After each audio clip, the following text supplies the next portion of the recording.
Alright, y'all. I'm back. So, we're going to go back to Numbers chapter 22, verses 7.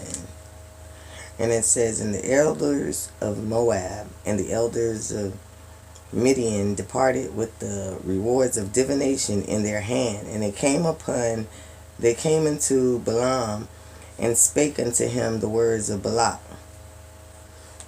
So there you go.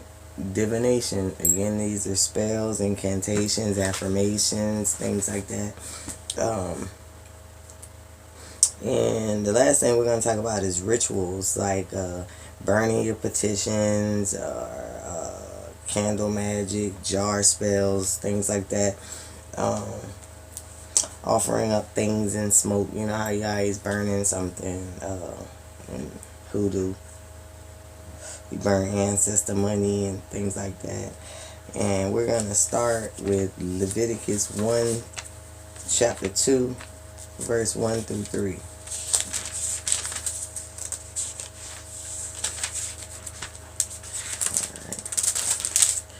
Alright. And Leviticus chapter 2, verse 1 through 3. It says, And when any will offer a meat offering unto the Lord, his offering shall be of fine flour, and he shall pour oil upon it, and put frankincense thereon. And he shall bring it to Aaron's son the priest, and he shall take it thereof out, his handful of flour thereof, and oil thereof, and all the frankincense thereof, and the priest shall burn the memorial of it upon the altar, to be an offering made by fire of the sweet savor unto the Lord. And the remnant of the meat offering shall be Aaron's and his sons. It is a thing most holy of the offerings of the Lord, made by fire. So again, let's start with the beginning and break that down. Okay, so he said his offering shall be of fine flour. So again, take the wheat, because think about those days. They weren't going in the grocery store buying flour. They were growing their wheat and their barley, and they were shucking it, and they were putting it in the brick and mortar. We're grinding it up just like we do with the herbs. And we also pour oil upon this thing. You know, you put oil in a lot of your spells. I know I have a lot of different types of oil, like High John the Conqueror oil, Money Drawing oil, Come to Me oil, Protection oil, etc., etc. And then it says, put frankincense thereupon. So thereon. So basically what it's saying is, and cleanse it and sage it, because frankincense can be an herb as well, considered an herb, but frankincense also is like sage, it's clearing. So and then if you skip down to verse 2, priests, we have priests and priestesses in Hoodoo,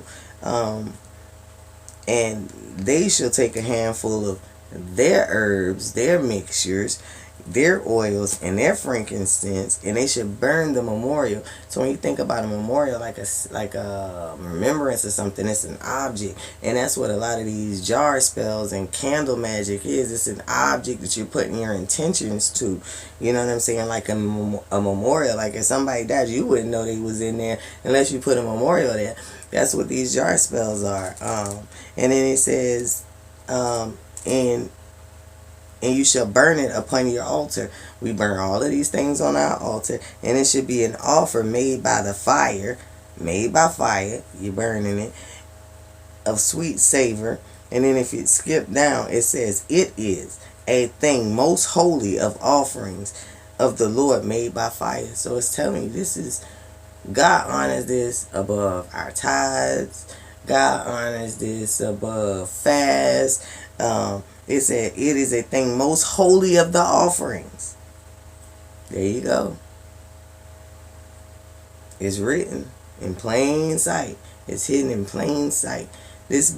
We've all had this Bible on our dining room tables and our living room tables all our lives. And it's been written here.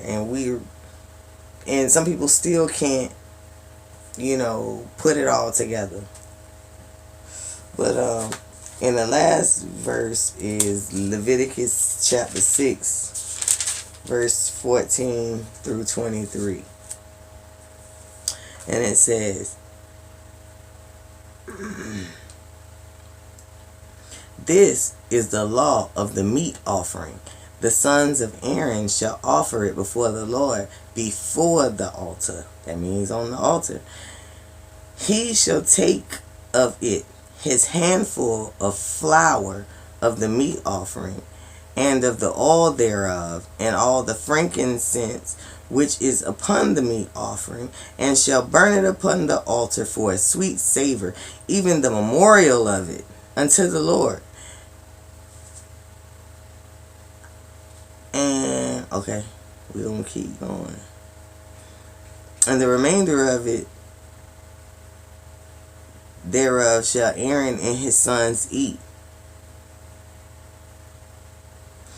The unleavened bread shall be eaten in the holy place, in the courtyard of the tabernacle of the congregation shall they eat." So it's also telling you to feed your altar. But you can read on from there. So again, like I said, Hoodoo is hidden all in this text, and it takes a lot of reading and research to find this out. But again, nothing about Hoodoo or spirituality is easy, simple.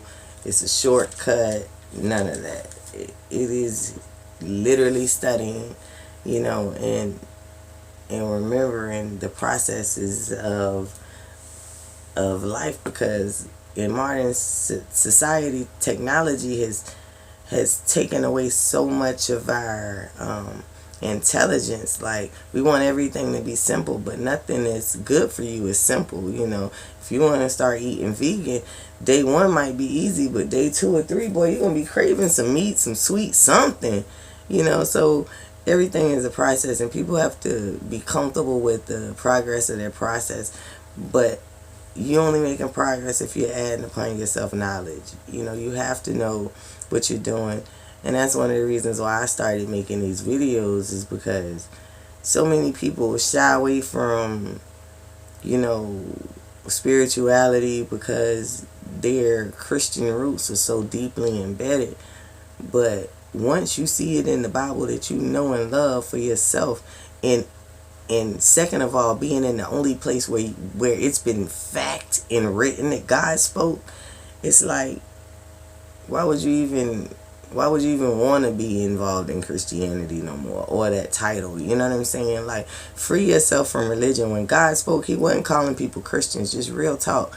So why now is it so important that you appease people who out of line from just the ignition of the name Christians? Like, who is that? Why they ain't Godins or something?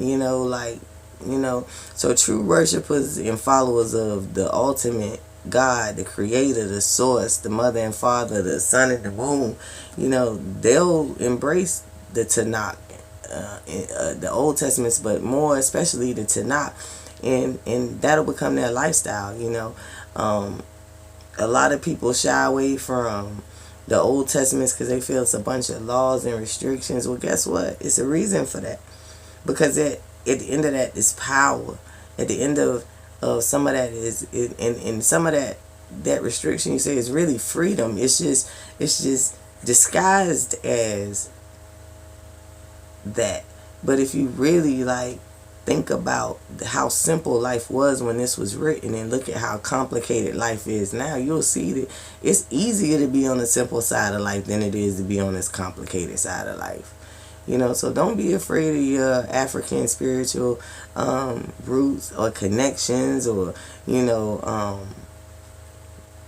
what's the word I'm looking for, when it seems like the spirits keep bothering you. It's the reason they're trying to connect, and it's your job to be the connection and find out what they want, because they're not gonna stop messing with you. It's only gonna get worse.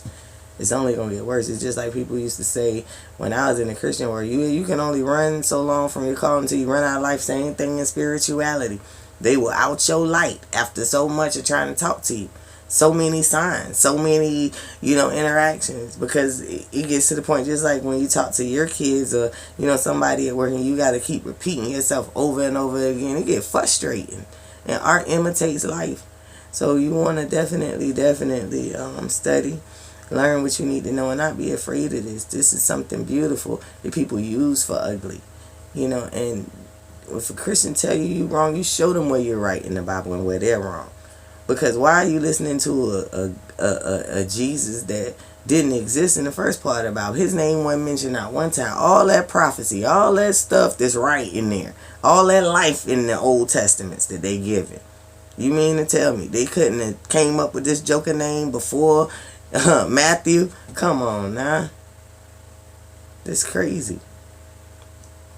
So, and another thing is they called it Emmanuel in the Old Testament, but yet instead they coming up with Jesus, which ain't even nowhere. Jesus ain't nowhere close to freaking Emmanuel, and that's just some real stuff. I just gotta say that. But again, I'm gonna be adding more videos, so if you like my video, you can comment, like, subscribe, hit the notification button, so whenever I download or upload any videos, you guys will be the first to know. Again, comment, like, subscribe. Peace, love, light, happiness, and all that good stuff. And if you have any questions, like I said, you can reach me on this thing on YouTube in the comment section. I was trying to find out what my YouTube name was, but I can't remember what I wrote. So, but it's okay. I figured I'm gonna write it down for the next time, so y'all have a link. And I got an email address too, because I know some of y'all probably want to email me. I don't want nobody calling my phone right now, because I got a busy life and I ain't trying to just be talking all this knowledge anywhere I go. But just so you know, you can definitely email me. And comment, subscribe, like, of course. I thank you for watching. Have a good day.